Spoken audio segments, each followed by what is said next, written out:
Assalamualaikum warahmatullahi wabarakatuh. Alhamdulillahilladzi hadana lihada wa ma kunna linahtadiya laula an hadana Allah. Asyhadu an la ilaha illallah wahdahu la syarika lah wa asyhadu anna sayyidina Muhammadan abduhu wa rasuluhu la nabiyya ba'dah. Ilahi anta maqsudi wa ridhaka matlubi a'tini muhabbataka wa ma'rifataka. Qala Allah ta'ala fil Qur'anil Karim, a'udzu billahi as-sami'il 'alim minasy syaithanir rajim. Wa man ahsanu qawlan mimman da'a ila Allah wa 'amila shalihan wa qala innani minal muslimin. Al-ayat sadaqallahul 'azim. Amma ba'du.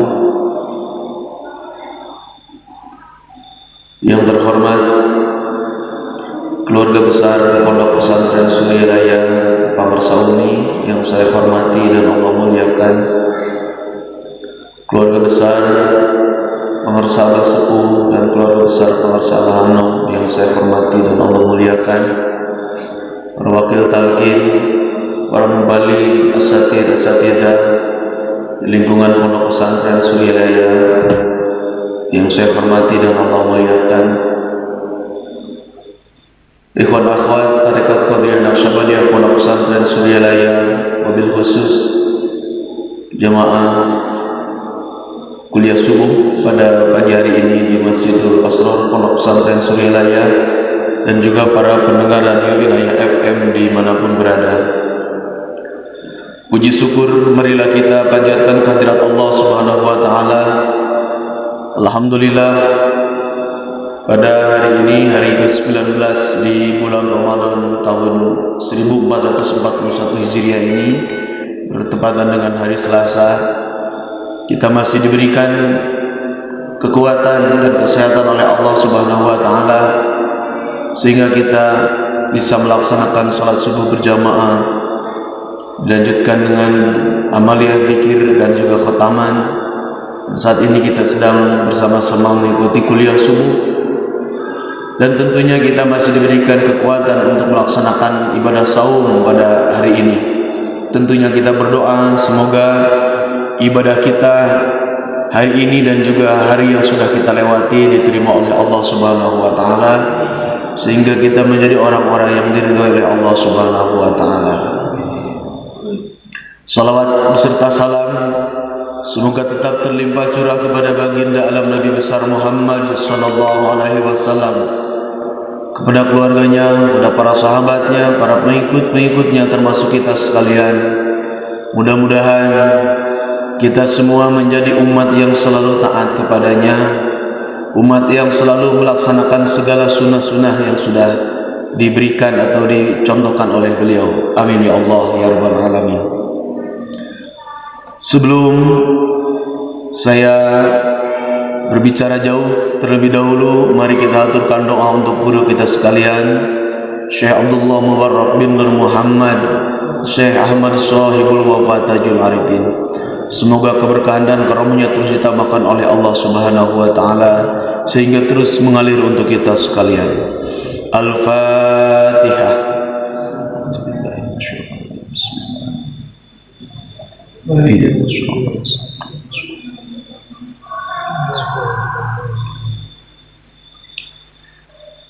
Hadirin yang berbahagia, ini kali kedua saya mengisi kuliah subuh pada Ramadan tahun ini.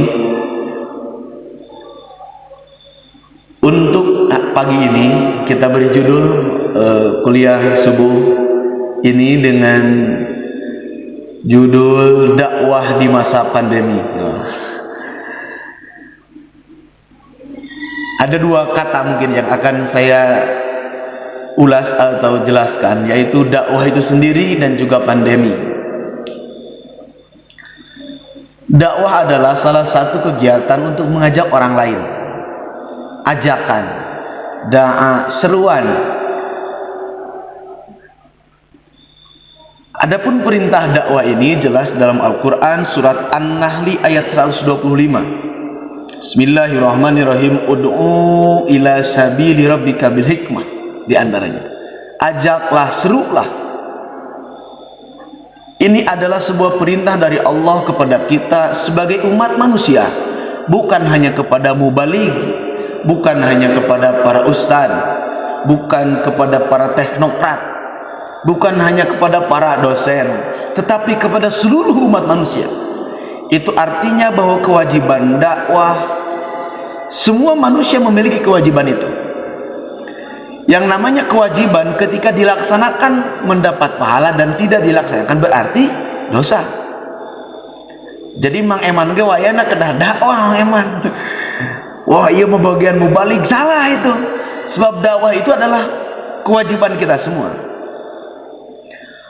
Karena itu kewajiban, maka seluruh umat manusia harus bisa berdakwah. Satu, itu dakwah. Yang kedua, pandemi. Ketika terjadi COVID-19 ini, maka ada istilah yang kita sering dengar, baik itu di media, baik Facebook, Instagram, ataupun media lainnya, atau mungkin di koran, di majalah, itu tentang pandemi. Naon atuh pandemi teh, cenah bahasa naon? Pandemi itu adalah penyakit baru yang menyebar di seluruh dunia. Artinya penyakit ini menyebar tidak hanya di letak satu geografis, tetapi sudah menyebar ke antar negara. Jadi ada epidemi, ada pandemi. Kalau epidemi itu menyebar hanya di satu negara. Misalkan contoh ya mah di Indonesia aya panyawat budug misalnya, se Indonesia unggul epidemi itu. Terus menyebar ke luar Indonesia, hampir setiap negara barudug misalkan, wah ini sudah pandemi. Nah itulah COVID-19 ini termasuk ke dalam kategori pandemi. WHO menyebutkan pandemi. Selain COVID-19, tercatat dalam sejarah bahwa pandemi itu memang tidak hanya COVID-19. Di antaranya pada tahun 76 ada HIV AIDS. Bahkan hampir 36 juta orang terinfeksi. Atau juga kita mengenal flu Asia pada tahun 1956 di Cina, yang hampir 2 juta orang meninggal gara-gara flu Cina waktu itu. Pada Perang Dunia I ada flu Spanyol yang hampir 500 juta orang terkena. Dan sekarang ada pandemi COVID-19. Indonesia tercatat 14.000 orang lebih saat ini yang terinfeksi. Tentu kita berharap bahwasanya pandemi ini segera berakhir. Nah, lalu selanjutnya apa hubungannya? Kenapa saya membahas ini pada pagi hari ini? Sebab aktivitas dakwah di masa ini memang terbatasi. Beda dengan aktivitas dakwah di masa sebelum COVID-19 ini. Maka sebelum kita melihat media apa, metode apa yang harus kita lakukan ketika dakwah pada masa ini, maka kita tentu harus tahu dulu metode dakwah teh naon wae, cara dakwah teh nu kumaha wae. Yang akhirnya kita berbicara media dakwah yang pas untuk saat ini apa? Sebab dakwah tetap harus dilaksanakan, dakwah harus tetap dilakukan walaupun tetap di rumah aja gitu. Maka metode dakwah ini di Fakultas Dakwah ini dibahas ini. Halo, Fakultas Dakwah di IAIN Suryala ini selalu dibahas ini oleh teman-teman mahasiswa. Di antara metode dakwah itu ada dakwah bil lisan, dakwah ku cariosan, ku omongan, model sim kuring kieu, Kang Eman. Wa man ahsanu qaulan mimman da'a ilallahi wa amila sholiha. Pak Ustaz Kamal sok diawas dina dustur. Sebaik-baiknya perkataan itu adalah perkataan yang mengajak orang lain ke dalam kebaikan. Jadi pangsaya-sayana cariosan obrolan nyata jalmi anu ngajak batur kanu kasayaan. Ini dalil dakwah bil lisan. Ngan aya nu tiasa aya nu henteu. Jadi dakwah bil lisan ini bisa dilakukan satu hanya untuk orang yang bisa ngomong. Nah kadang nyarios dipayeuneun jalmi teh kadang ya sulit-sulit gampang gitu. Saya sulit-sulit iya, sulit-sulit, mudah-mudah sulit gitu. Walaupun menurut ahli komunikasi bahwa hampir 80% manusia itu kesehariannya berkomunikasi. Boro-boro nuju calik ieu, urang nuju bobo oge nuju kulem Kang Eman komunikasi eta teh gitu. Kang Eman nuju kulem ngorok kerek eta teh komunikasi, cek ahli komunikasi mah ningalikeun yang Kang Eman teh kacapean, nah gitu komunikasi. Tetapi ketika berbicara di hadapan orang itu tidak semuanya bisa. Jadi dakwah bilisan ieu mah biasana anu tiasa hadis, aturan-aturan, dalil-dalil wah ieu tiasa ieu. Jadi dakwah bilisan mah ngorolang we ngobrol ngartieun teu ngartieun batur teh. Nu penting tiasa nyarios dakwah bilisan. Nah, satu. Yang kedua, metode dakwah itu saat ini dakwah bil qalam. Kutulisan khitobah kalam kutulisan zaman kiwari simkuring ninggal dina data terbaru bahwa pengguna internet di Indonesia itu 171 juta orang Pak. Dari jumlah penduduk Indonesia saat ini 272 juta orang. Itu artinya 60% lebih orang Indonesia itu pengguna internet. Bahkan di dunia, tadi sebelum saya naik ke mimbar saya lihat di Worldometer bahwasanya pengguna internet di dunia ini 4 miliar Pak. Pengguna internet per harinya itu 4 miliar orang. Di Indonesia 171 juta orang itu akses internet. Artinya 60% orang Indonesia sudah merasakan internet, pengguna internet. Apa maksudnya? Ayeuna mah hampir rata-rata jalmi gaduh Facebook, ulah-ulah anu sok ka kampus, mak-mak ge nama keur masak update lah Facebook eta teh. Sore-sore keur masak, naon keur ngagoreng cireng teh bari jeung dipoto heug di-update lah kana Facebook. Ini buka kali ini kita bagian sama cireng, pokna teh dina update-na teh. Ngabibita. Itu artinya bahwa tulisan, cobalah mun urang ngutip satu hadis di damel non status di Facebook ataupun di WA, itu kan jadi dakwah bagi orang lain. Artinya dakwah dalam tulisan ini tidak hanya untuk mereka yang bisa nulis di jurnal, bisa nulis di majalah, bisa nulis di koran, tetapi siapapun bisa berdakwah dengan tulisan itu Pak. Ngambil kata-kata mutiara, untayan mutiara pangarsa Abah misalkan ditulis di Facebook dikirimkan, kan itu dakwah. Sesimpel itu dakwah dan semua orang bisa berdakwah. Itu yang kedua. Yang ketiga, dakwah bilhal. Iya no paling sulit. Dakwah bilhal itu adalah dakwah dengan perbuatan, ku perilaku, ku contoh. Lain ngan saukur ngomong ngajak batur, lain ngan saukur tulisanna alus dibaca ku batur, tetapi dakwah yang paling efektif adalah dakwah bilhal, ku perilaku, ku contoh. Jadi sebelum kita mengajak orang lain untuk sholat, kita dulu sholat. Maka redaksi hadis Nabi, shollu kama ra'aitumuni usolli, sholat anjen sakumaha kuring sholat.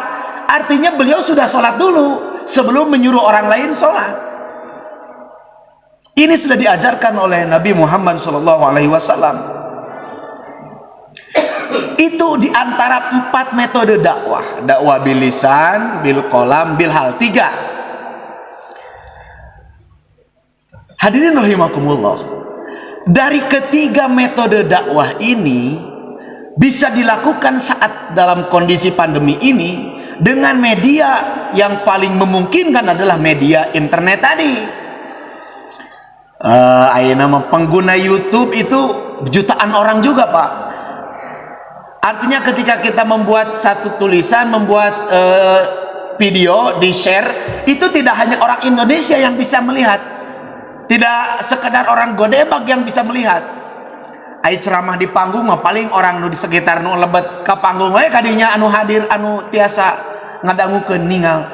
Tetapi ketika kita share di internet, semua orang bisa mendengarkan, dan itu sangat efektif pada saat ini. Maka jangan aneh tren-tren ustadz-ustadz beberapa tahun ke belakang ini, mereka menggunakan dakwah melalui internet itu, Pak. Walaupun memang keikhlasan dakwahnya dipertanyakan juga, dalam rangka cari tiud atau memang ikhlas. Itu kembali lagi ke masing-masing dai. Tetapi itu adalah cara efektif yang bisa dilaksanakan pada saat ini. Hadirin rahimakumullah. Pada akhirnya dari metode dakwah yang bisa dilaksanakan tadi, ternyata itu hanya sekedar dakwah secara syariat, kalau saya mungkin bisa mengkategorikan. Ini tidak ada dalam teori, tapi menurut saya itu bisa dikategorikan kepada dakwah syariat. Hanya bisa mengajak orang syariat saja, secara syariat. Ada dakwah yang dilakukan oleh pangersa Abah Anom yang secara hakikat, kalau kata almarhum Kiai Haji Jajan Zainal Abidin Bajul Ashab, disebutkan dakwah birruh. Apa itu dakwah birruh? Dan ternyata ini berdasar kepada satu hadis. Bismillahirrahmanirrahim. Man qala la ilaha illallah wa maddaha bita'dim, sing sajalmi anu ngucapkeun kalimat la ilaha illallah kawan ngagungkeun Allah, hudimat lahu arba'atu alafi dzanbin, maka 4.000 dosa besar diampuni oleh Allah. Jadi Rasul ngadawuh sing sajalmi anu ngucapkeun kalimat la ilaha illallah 4.000 dosa ageng dihampura ku Allah. Maka ada sahabat yang bertanya, ya Rasul, lamun dosa urang anu tos dikir tos seep, urang masih dikir keneh eta dikir keur saha? Dan dosa simkuring tos seep misalkan, yuk cerdas anu naros. Maka kata Rasul, fali ahlihi, maka dikir kamu akan menghapuskan dosa keluarga kamu. Jadi lamun orang dosa orang tos seep tapi orang masih kena zikir la ilaha illallah, la ilaha illallah, maka dosa anu seep dosa keluarga orang. Lamun dosa keluarga orang tos seep, maka dosa tetangga anjeun anu bakal seep ku eta zikir. Itu artina dakwah birruh anu dimaksud di dieu nya eta. Kan ari dakwah teh intina mah meh tiasa ngadeukeutkeun manusia ka Gusti Allah. Dan ketika dosa kita sudah diampuni oleh Allah, maka otomatis kita akan dekat kepada Allah. Ayeuna dosa urang tos seep, dosa kulawargi urang seep, dosa tetangga urang seep, anjeunna tiasa dugi ka Gusti Allah. Nah, itu bukan dakwah. Justru itu dakwah yang hakikat. Hakiki dakwah yang paling sempurna itu. Jadi bagi kita pengamal tarekat Qadiriyah Naqsabandiyah Pondok Pesantren Suryalaya, lamun teu tiasa dakwah bilisan, teu tiasa dakwah bil kolam kutulisan, teu tiasa ngieun video dikirim di share di internet, tinggal seueurkeun amaliyahna dikirna. Sabab hakikat namun urang zikir teh tos dakwah eta teh. Sabab menghapuskan dosa orang, dosa kulawargi orang, dosa tetangga orang, sehingga arajana tiasa wusul ka Gusti Allah. Dan ini hakikat dakwah yang paling sempurna. Mudah-mudahan urang sadayana kagolong jalmi-jalmi anu tiasa dakwah ku amaliyah urang anu parantos dipasikeun ku guru urang sadayana ka urang sadayana. Amin ya Allah ya rabbal alamin. Barakallahu li wa lakum. Hatur nuhun, mudah-mudahan aya manfaatna baik bagi saya pribadi khususnya, juga umumnya bagi para pendengar semua, baik yang di rumah dan juga yang hadir di masjid ini. Terima kasih. Assalamualaikum warahmatullahi wabarakatuh.